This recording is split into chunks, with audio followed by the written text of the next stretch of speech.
Sa ano naman, sa ibon, ang gusto ko talaga apple body. Apple body yung pinakagusto ko sa ibon. Tapos one piece.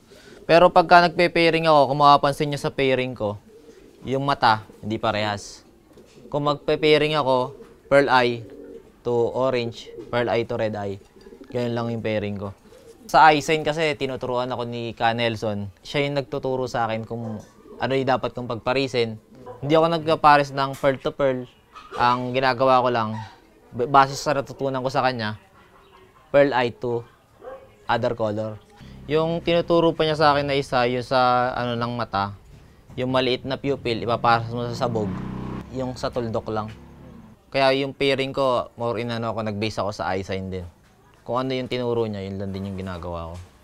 Pag pairing ko, nagbe-base ako sa characteristic, sa bloodline, tapos sa eye sign din. Kumbaga, yung eye sign, parang nagiging guide ko dahil may mga nagtuturo sa akin.